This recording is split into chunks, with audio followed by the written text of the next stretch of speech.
10 años después, el mundo del borde exterior de Sereno era uno de los planetas más ricos de la República. Era también un terreno de cultivo para el sentimiento antirrepública y los movimientos separatistas radicales, a menudo financiados en secreto por las vastas riquezas de las familias nobles de Sereno, ansiosas por liberarse del yugo político del Senado Galáctico.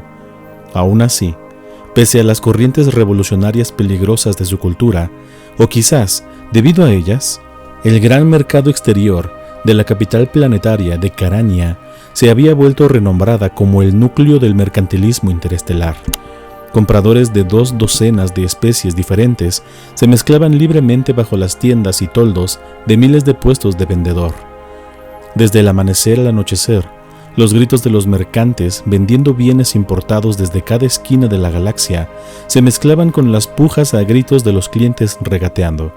Incluso los influyentes y los privilegiados desafiaban a las masas de la plaza abarrotada, voluntariamente reduciéndose a sí mismos a ser parte de la muchedumbre revuelta, empujando y tirando para abrirse paso a través de los puestos en busca de tesoros raros o valiosos que no pudieran encontrarse en ningún otro sitio. Sana estaba inmóvil en una esquina, aislada de la plaza del mercado, tratando de pasar desapercibida. No era fácil para ella mezclarse con una multitud, aunque era de una estatura normal. Era una joven impresionantemente atractiva. Era necesario que ella tomara precauciones cuando no deseaba atraer las miradas apreciativas de los hombres o las miradas envidiosas de otras mujeres. En este lugar en particular se había puesto una campa amplia, negra, que la cubría de pies a cabeza, ocultando su figura esbelta, atlética. La capucha estaba hacia arriba para ocultar su melena ondulante de pelo largo, rubio, ondulado, y las sombras que ejercía sobre sus rasgos ocultaban sus ojos brillantes, feroces. Ella también se había envuelto en una leve aura de insignificancia, una ilusión del lado oscuro que le permitiría ocultarse a plena vista cuando se aventuraba en público. No la escudaría de los ojos de cualquiera que la buscara, pero mientras no atrajera la atención hacia sí misma, permanecería desapercibida y olvidada por la vasta mayoría de los tipos comunes de mente débil. Incluso con estas precauciones, ocasionalmente se percataría de alguien dándole una segunda mirada. Había algo en ella, una agudeza en la forma en la que se movía e incluso la forma en la que estaba de pie, que la apartaba de los otros. Aún así, era mucho más fácil para ella permanecer en el anonimato de lo que lo era para su maestro. Durante la última década, los orbaliscos que se habían unido al torso de Bane se habían esparcido hasta que habían cubierto virtualmente todo su cuerpo.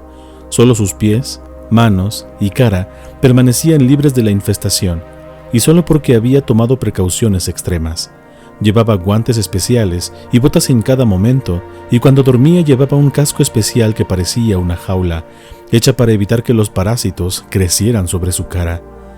Las capas y densas capas de ropas no podían ocultar del todo en lo que se había convertido. Cualquiera que captara una mirada de los caparazones brillantes bajo sus ropajes definitivamente lo recordaría. Como resultado, Bane raramente dejaba su campamento en Ambria.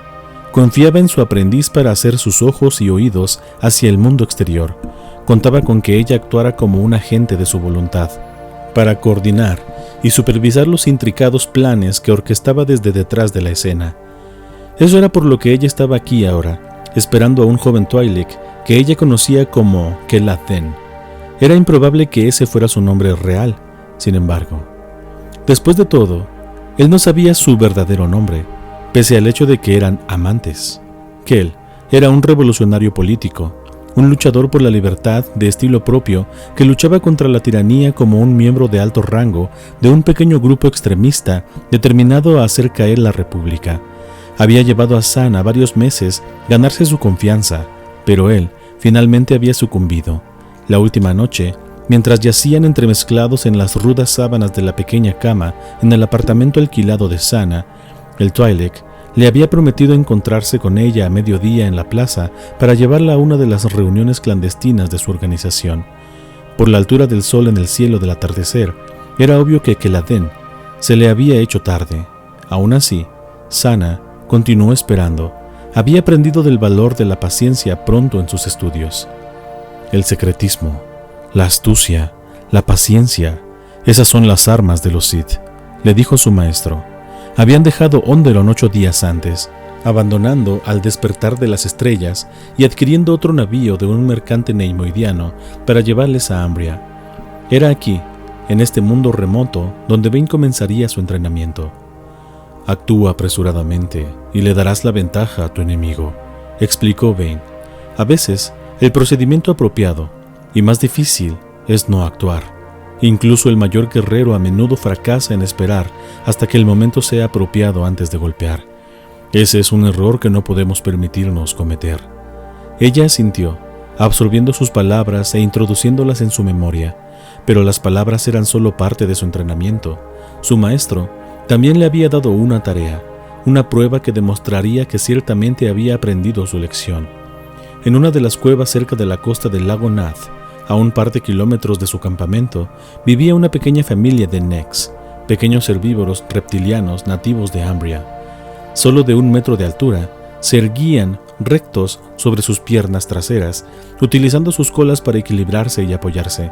Sus extremidades delanteras eran cortas y subdesarrolladas, buenas solo para excavar raíces poco profundas o llevar pequeñas nueces de vuelta a sus nidos. Tenían largos cuellos y diminutas cabezas con pequeñas mandíbulas sin dientes que parecían picos. El primer día que ella y Darth Bane habían llegado al mundo, Sana se había percatado de ellos corriendo y precipitándose sobre las arenas calientes de la playa. Como primera parte de su entrenamiento, Bane le había encargado llevarle uno de los Nex, vivo y sin trabas. La misión demostró ser mucho más difícil de lo que ella había imaginado al principio. Una fuente de alimento común para los grandes carnívoros que a menudo merodeaban por las costas del lago Nath, los Nex eran escurridizos por naturaleza. Huirían a su vista, esparciéndose para desaparecer en las pequeñas grietas y fisuras en las rocas que rodeaban las cuevas donde hacían sus hogares. Ella no podía simplemente poner una trampa para uno. Las instrucciones de Bane requerían que ella le trajera uno que fuera por su propia voluntad. Al principio, Sana había tratado de hacerlo salir de vuelta al campo, dejando un rastro de comida, pero las criaturas eran desconfiadas y rechazaban sus ofertas. Luego, trató de dominar la mente de una como había visto hacer a Bane con el Drexel, pero en el lago Nath, un antiguo Jedi había enlazado una vez el poder del lado oscuro de sus enemigos. Ese mismo poder había emanado de las profundidades de las aguas venenosas durante siglos, mutando a los Nex y haciéndolos inmunes a sus torpes esfuerzos por controlarlos con la fuerza. Al final, se dio cuenta de que tendría que domar uno, entrenarlo hasta que se acostumbrara a su presencia. Temprano, cada mañana, iba de camino bajo la entrada de la cueva, donde se sentaría de piernas cruzadas y practicaría los ejercicios de meditación que Bane le estaba enseñando. Ella se quedaría inmóvil durante horas. Entonces, en calma, se levantaba y volvía al campamento casi al anochecer, solo para repetir el proceso a la mañana siguiente. Durante los primeros 3 días, estaba completamente sola, pero al 4.º día los Nex empezaron a mostrarse. Con cuidado al principio, se precipitarían a la vista y se dispersarían, pasando junto a ella, bien lejos de su alcance. Para la mitad de la segunda semana, empezaron a acostumbrarse a su presencia y se sentaban y la miraban, solo a un par de metros de distancia. Ocasionalmente, uno ladraba un ladrido chirriante en su dirección y emitía un trino bajo, tremuloso, desde la parte trasera de su garganta. Para la tercera semana, un joven particularmente curioso, ni siquiera tan alto como la rodilla de Sana, se acercó lo suficiente a ella que era capaz de extender el brazo y tocarlo. Después de eso, ella empezó a traer comida a su vigilia, dejando un pequeño bocado en la palma abierta de una mano boca arriba a su lado. El mismo Neck, audaz, pequeño, se aproximó a ella con trepidación cada vez, haciendo balance entre su miedo y el aroma seductor de las nueces flotando de la mano de la joven. Ella lo arrullaba suavemente y finalmente reuniría el coraje suficiente para abalanzarse y atrapar el bocado antes de escurrirse a la seguridad de su cueva, espiando con nerviosismo. Sana empezó a posicionarse a sí misma más lejos de la cueva para sus meditaciones. Cada día, el Neck iba buscándola, saliendo más allá de los límites familiares de su territorio en su misión para encontrarla.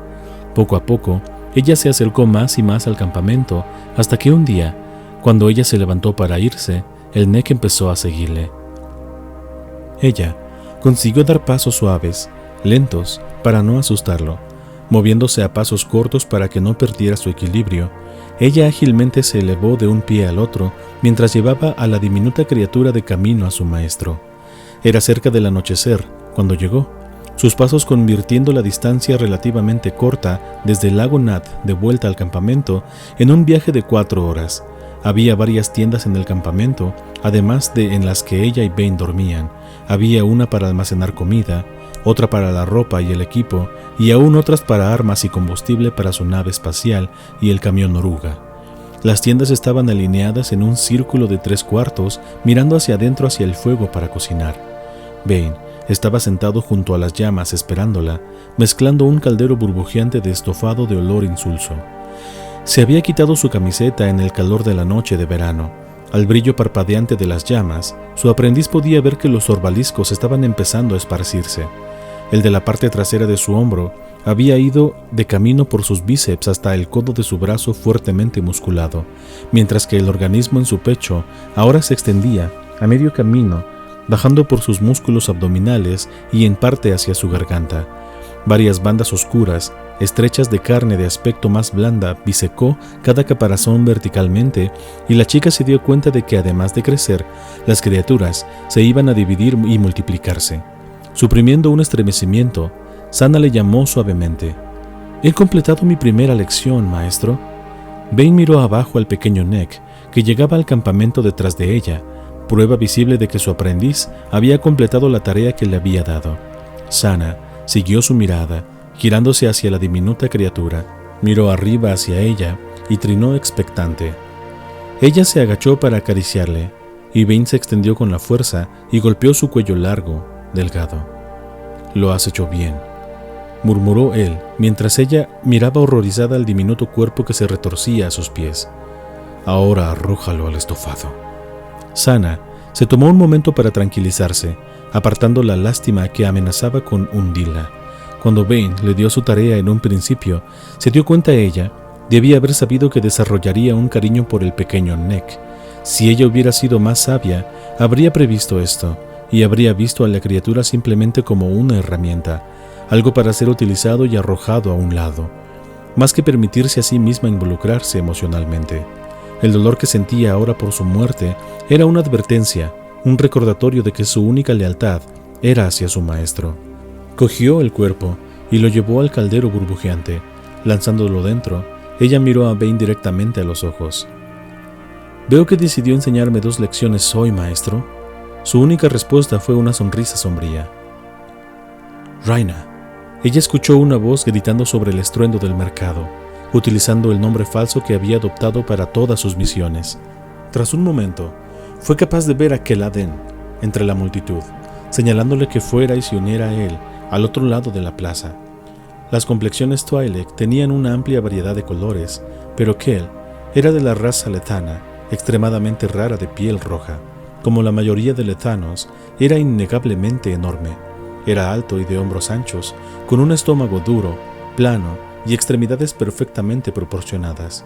Llevaba unos pantalones ajustados negros y una túnica marrón amplia que se abría por delante para exponer los músculos grandes de su pecho y abdomen. Tenía unos rasgos sensuales, perfectamente simétricos, suaves labios gruesos y ojos oscuros, ardientes, que parecían atraerte si los mirabas demasiado tiempo. Sus leku, firmes, en forma, se enroscaban alrededor de su cuello y sus hombros, balanceándose sugerentemente por la parte delantera de su túnica abierta y su pecho descubierto. «Rhaina», gritó él, una segunda vez haciendo que más de un par de personas se detuviera y le mirara con curiosidad. Sana maldijo bajo su aliento y se movió rápidamente a través de la multitud hacia su lado. «Mantén la voz baja», sisió ella cuando se acercó. «Todo el mundo nos está mirando». «Déjales mirar», dijo él desafiante, aunque bajó su voz para igualar la suya. «Son plebeyos, su opinión no significa nada para mí». Kel era un niño de posición y privilegio. Además de ser el del tipo lethano, venía de una familia que destacaba entre la nobleza de la casta guerrera de los Twi'lek. Su vida entera, los de su alrededor le habían dicho lo especial que era, Era simplemente natural que creciera creyendo que los otros estaban por debajo de él. A veces, Sana admiraba su arrogancia altiva. Era una señal de poder. Él sabía que era un espécimen superior y no tenía miedo de mostrarlo, pero también era su mayor debilidad. Ella había descubierto pronto que Kel era fácilmente manipulado a través de los halagos o desafíos de su orgullo y ego, y ella no tenía miedo de explotar ese conocimiento para perseguir su misión. «Llegas tarde», le dijo ella. «No me gusta que me hagan esperar». «Ni siquiera debería estar haciendo esto», le devolvió él. «Lo siento», dijo ella, empujándose cerca y envolviendo sus brazos alrededor de su cuello y hombros. «Estaba empezando a pensar que estabas con otra amante», ronroneó ella. «Si alguna vez te encuentro con otra mujer, le arrancaré el corazón». Kel tiró de ella aún más firmemente contra su cuerpo. «Tú eres más que suficiente para cualquier hombre», susurró él en su oído, haciendo bajar un escalofrío por la espalda de Sana. Ella le besó en los labios, entonces rompió el abrazo. «No tenemos tiempo para esto», protestó ella. «Tus amigos nos están esperando». Lamiendo sus labios como si todavía pudiera saborearla, Kel asintió y la agarró la mano. «Vamos», dijo él, tirando de ella a través de la multitud de compradores. Mientras la oscuridad caía sobre el campamento en Ambria, Darth Bane extendía el brazo hacia la diminuta pirámide de cristal que había posicionado cuidadosamente en el pequeño pedestal en el centro de la tienda de otro modo vacía. Moviéndose lentamente, frotó sus dedos suavemente contra su superficie fría, muerta. Entonces, retiró su mano cuando la vio temblar. Un instante más tarde, sus dedos empezaron a menearse espasmódicamente mientras rayos tambaleantes de dolor agudo se abrían paso a través de su codo hacia su pecho. Soltando una maldición en silencio, apretó sus dientes y cerró sus ojos, tratando de sobreponerse.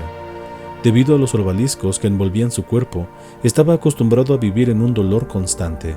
Siempre estaba ahí, ligeramente punzante, justo sobre el nivel de la subconsciencia. Normalmente, él podía apagarlo, soportando los tormentos de su infestación sin efectos visibles. Sin embargo, si no tenía cuidado, si se presionaba por encima de sus límites, las exigencias físicas podían abrumarle.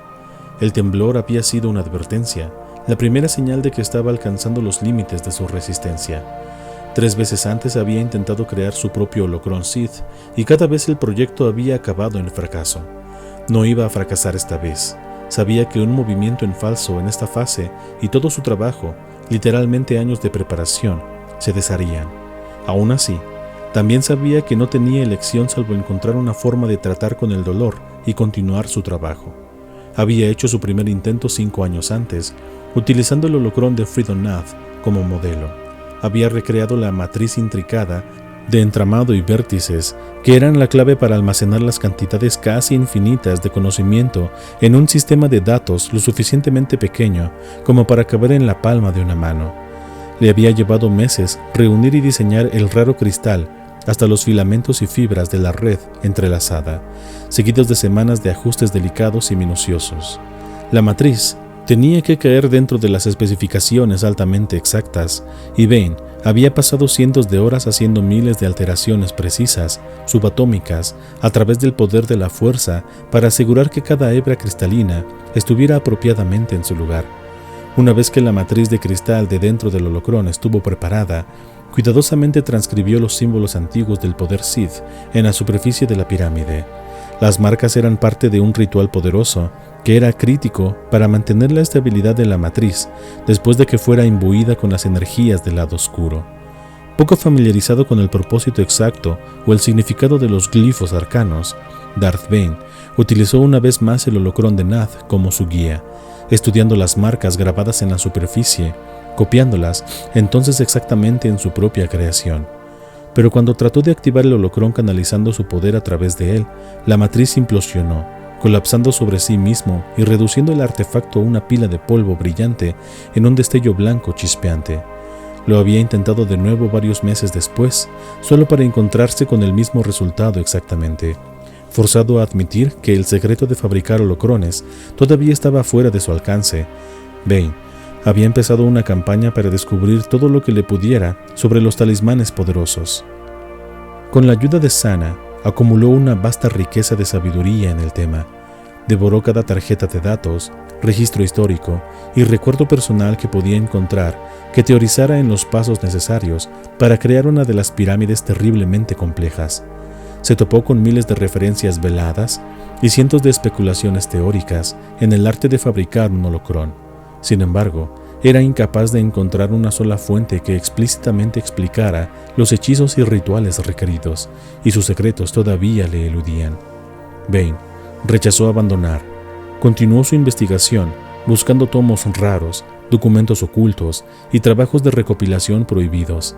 Le llevó 3 años más hasta que aprendió el propósito y significado tras los glifos, y al hacerlo, encontró una respuesta a por qué sus primeros esfuerzos habían fracasado. Descubrió que cada holocrón estaba blasonado con símbolos que estaban únicamente enlazados al Lord Sith, responsable de la creación del artefacto. Las pirámides en miniatura eran mucho más que una simple colección de datos crudos. Las enseñanzas que impartían a través de la sabiduría de un guardián, una personalidad simulada avanzada que imitaba la propia identidad del creador.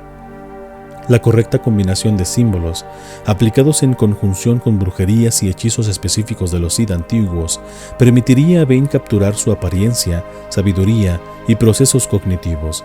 Dentro de la estructura del holocrón, serían transformadas en un holograma tridimensional para guiar y dirigir a cualquiera que utilizara el artefacto. La red cognitiva que alimentaba al guardián también estabilizaba el entramado y los vértices entrelazados de la matriz, evitando que colapsara como lo había hecho con los intentos previos de Bain. Armado con este nuevo entendimiento, Bain había hecho un tercer intento de crear su propio holocrón hacía 2 años. Había procedido con cuidado. Los rituales de invocación requeridos para intuir e inscribir los símbolos apropiados en la superficie eran físicamente agotadores. Siempre precavido de cometer un error, había alargado el proceso durante 2 largas semanas. Irónicamente, su cuidado demostró ser su perdición. Mientras empezó a manipular las escrituras internas de la matriz de cristal durante la fase final del proyecto, percibió que el poder de los símbolos se desvanecía.